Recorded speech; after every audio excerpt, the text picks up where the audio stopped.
Hello and welcome to my channel History with Hansa. Once again, this is Dr. Hansa Das with you. And today we are going to talk about how Jainism emerged in the 6th century BCE as a new religious movement which significantly altered the then existing scenario. Now, as we know, the 6th century BC was an important stage in Indian history as far as the development of new religions is concerned. In this period, we notice a growing opposition to the ritualistic orthodox ideas of the Brahmanas, which ultimately led to the emergence of many heterodox religious movements, out of which Buddhism and Jainism were the most well organized popular religious movements. So, today we will talk about how Jainism developed and spread and the impact which it left on the contemporary society and lives of the people.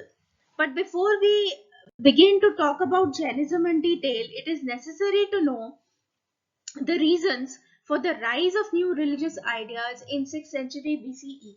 So, the new religious ideas during this period emerged out of the prevailing social, economic, and religious conditions.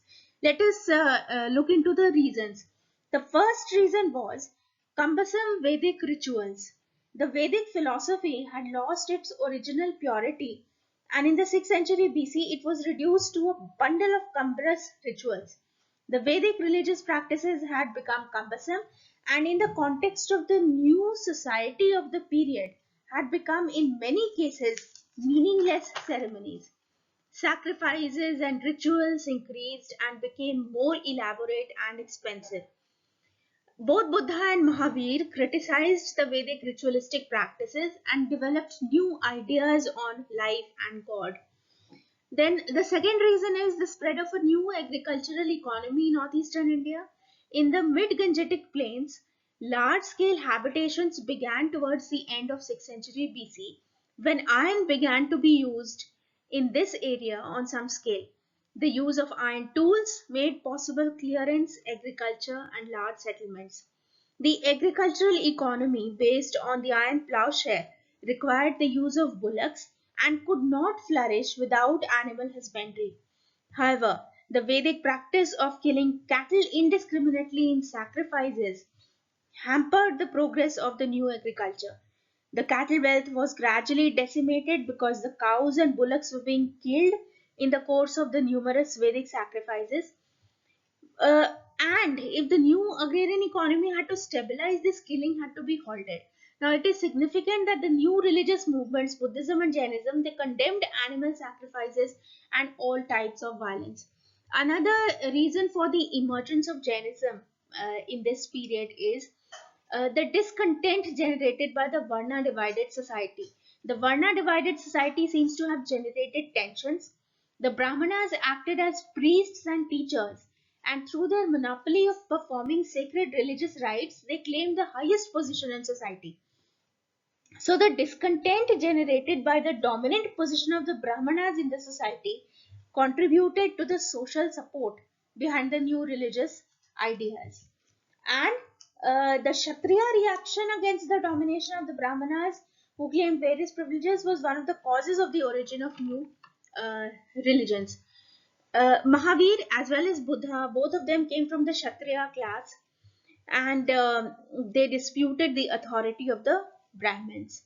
Then there was a strong reaction against various forms of private property. The new forms of property created social inequalities and caused misery and suffering to the mass of ordinary people. Therefore, the common people wanted to return to a primitive lifestyle, to the ascetic ideal, which dispensed with the new forms of property and the new style of life. So, both Jainism and Buddhism propounded a simple living. Now, let us begin talking about Jainism in detail. Now, Jainism has great antiquity, and according to Jain traditions, 24 Tirthankars were responsible for the origin and development of Jain religion and philosophy. Rishabdev was the first Tirthankar or teacher of Jainism. Vardhaman Mahavir was the 24th, and before him Parshvanath was the 23rd Tirthankar. And the historicity of the remaining Tirthankars is extremely doubtful. And not much is known about the Tirthankars other than Rishabdev, Parshvanath, and Mahavir. Now, before going into Mahavir, we need to talk about Parshvanath, who was the 23rd Tirthankar. According to Jain tradition, the 23rd Tirthankar was Parshvanath. He was the son of King Ashwasena of Varanasi and his queen Vam. He abandoned the throne at the age of 30 and became an ascetic and received enlightenment after 84 days. He died at the age of 100 years, nearly 250 years before Mahavir. And Parshvanath believed in the eternity of matter, and he left behind him a good number of followers. But it was basically his spiritual successor, Vardhaman Mahavir, who was the real founder of Jainism. So Vardhaman Mahavir, he was born in Kundagram, a suburb of Vaishali in Bihar in 540 BCE. His father Siddharth was the head of Natrika's Kshatriya clan. His mother was Trishala, a Lichavi princess and the sister of Chetak, the king of Vaishali. Mahavir was also related to Bimbisar, the ruler of Magad, who had married Chelana, the daughter of Chetak. So Mahavir's family was connected with the royal family of Magad, and such high connections made it easy for him to approach princes and nobles in the course of his mission. Um, Mahavir was married to Yashoda and had a daughter called Anoja or Priyadarshana.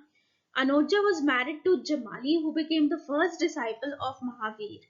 Vardhaman was educated in all branches of knowledge, but he never enjoyed the materialistic life. At the age of 30, he renounced his family, became an ascetic, and proceeded in search of truth. In the 13th year of his asceticism, he reached his ultimate state of knowledge, that is Kaivalya, under a sala tree on the bank of the river Rijupalika near the village Bikagram. Through Kaivalya, he conquered misery and happiness, and because of this conquest, he is known as Mahavir or the great hero or Jina, that is the conqueror, and his followers are known as Jains. Mahavir propagated his religion for 30 years, and his mission took him to Koshal, Magad, Mithila, Champa, and elsewhere. He often visited the courts of Bimbisar and Ajatshatru, and he passed away at the age of 72 in 468 BCE at a place called Pavapuri near modern Rajgir. Now that we have known everything about the life of Mahavir, let us look into the teachings of Mahavir, which actually became the teachings of Jainism. As I said, Parshvanath was the 23rd Tirthankar, and Mahavir accepted most of the religious doctrines laid down by Parshvanath. Mahavir made some alterations and additions to them. Parshvanath advocated four principles: truth, non-violence, non-possession, and not to receive anything which is not voluntarily given.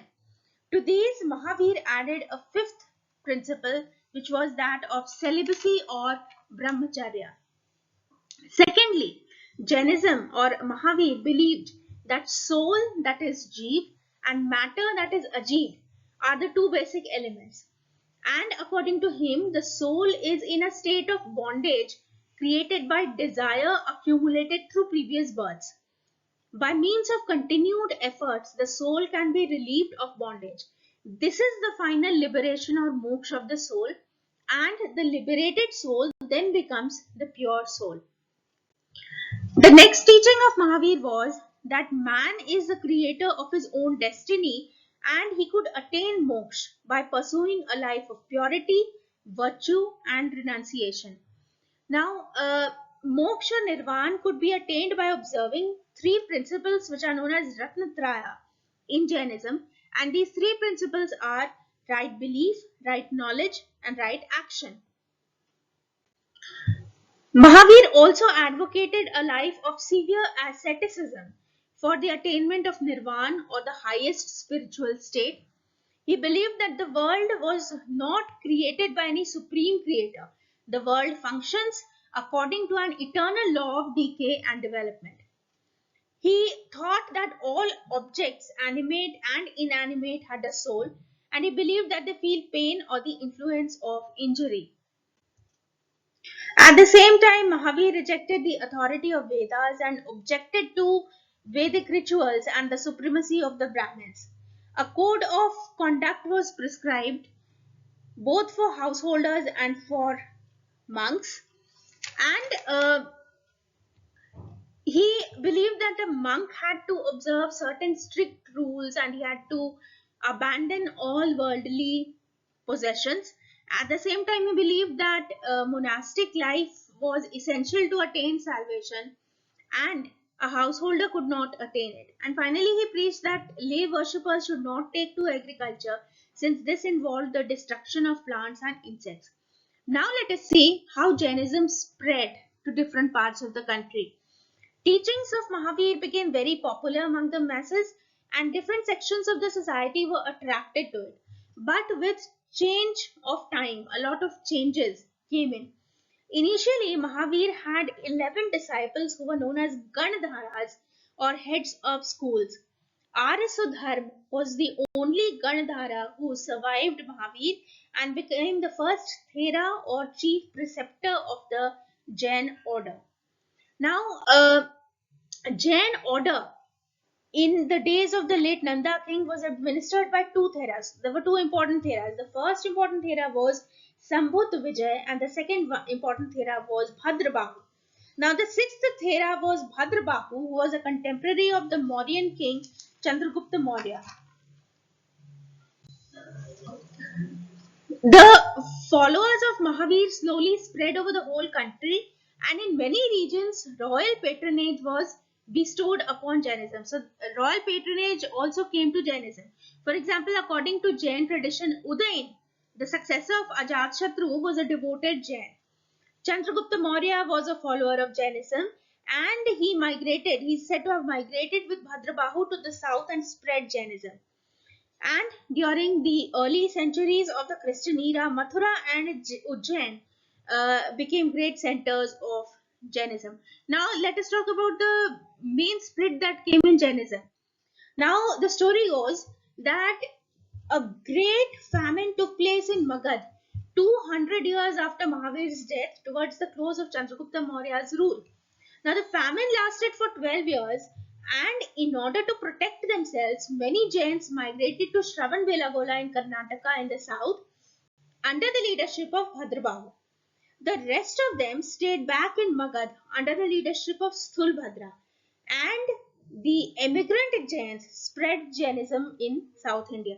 What happened after the famine? At the end of the famine, they returned to Magad, where they developed differences with the local Jains. Those who returned from the south claimed that even during the famine they had strictly observed the religious rules. They alleged too that the Jain ascetics living in Magad had violated those rules, and therefore a wide gulf had developed between those who emigrated and those who stayed in Magad. Now, in order to sort out the differences and to compile the principal teachings of Jainism, a council was convened in Patliputra, but the Jains who returned from the south, they boycotted it and refused to accept its decisions. And from now onwards, the southerners began to be called Digambars and the Magadhans Shvetambars. So this was how the split in Jainism came about, and when Jainism was divided into, Jains were divided into Digambars and Shvetambars. In the first Jain council, the sacred teachings of Mahavir were divided into 12 Angas. Second Jain council was held at Vallabhi, Gujarat in 512 AD and was presided over by Devardhi Shem Sharman. The purpose of this council was to collect the sacred texts and write them down systematically. But this time, the 12th Anga drawn at the first council was lost, and all the remaining Angas were written in Ardha Magadhi. From the 5th century AD onwards, many royal dynasties of South India, such as the Gangas, the Kadambas, the Chalukyas, and the Rashtrakutas, patronized Jainism. And it was during this period that the immortal poets Jina Sen and Gunabhadra composed their Mahapuran. Also, King Amogh Varsha of the Rashtrakuta family became a Jain monk and wrote Ratnamalika, which is a very popular book. Now, in the later years, we find that Jainism was further split into Therapanthis and Samayas. Finally, we talk about the decline of Jainism with over a period of time, the new religious movement Jainism uh, moved towards decline. Let us look into the causes which led to the decline of Jainism. First of all, with the passage of time, many evils entered the Jain faith, and it no longer remained a pious religion or pure religion. Secondly, the royal patronage was not forthcoming. We have talked about the royal patronage that Jainism received, but later on it was not forthcoming, and post-Maurya rulers favored Buddhism or Hinduism. Uh, Another reason was that the Jain church was split again and again, first between Digambars and Shvetambars, and then between Therapanthis and Samayas. Also, the foreign invaders, first the Shakas and Hunas, and later the Muslims, gave it a serious setback. But despite the decline of Jainism in the later years, we find that Jainism has contributed a lot, particularly to culture, particularly to language and literature and art and architecture. Let us look into the contribution of Jainism first to language and literature. Now, the early Jains adopted Prakrit, the language of the common people, to preach their doctrines, and the adoption of Prakrit by the Jains helped the growth of this language and its literature. Many regional languages developed out of Prakrit, particularly Shauraseni, from which the Marathi language developed. The Jains composed the earliest important works in Apabhramsha and compiled its first grammar. And Jain literature comprises basically epics, Puranas, novels, and drama. In early medieval times, the Jains also made substantial use of Sanskrit and wrote many texts in it. And last but not the least, they contributed to the growth of Kannada, in which they wrote extensively. Now let us see how Jainism has contributed to the growth of art and architecture in India. The Jains have also contributed richly to the development of art and architecture. They had erected stupas in honor of their saints, and the most important of the statues is the Gomateshwar at Shravanbelagola in Karnataka, which was erected by Chamundarai, the minister of the Ganga king Rajmalla, in 948 AD. And then we have the Jain caves at Udaygiri and Khandagiri, which bear testimony to the excellence of the Jain rock cut cave temples. Another example of the architectural genius of the Jains is the Jain temple at Mount Abu in Rajasthan, belonged to the 11th century. And then the Jain tower at Chittor in Rajasthan is one of the best examples of Jain architecture. So this is all about Jainism. We have looked into how Jainism emerged with the Tirthankars and how Mahavir led to the foundation of a sound religious movement in the country during the 6th century BCE, how Jainism spread and how in the later years it declined. Now, in as a follow-up to this video, my next upcoming video will be on Buddhism. Please look out for my next video on Buddhism, and if you have liked this video on Jainism, please share it with others and also subscribe to my channel if you have not done so. Thank you so much for watching. Thank you.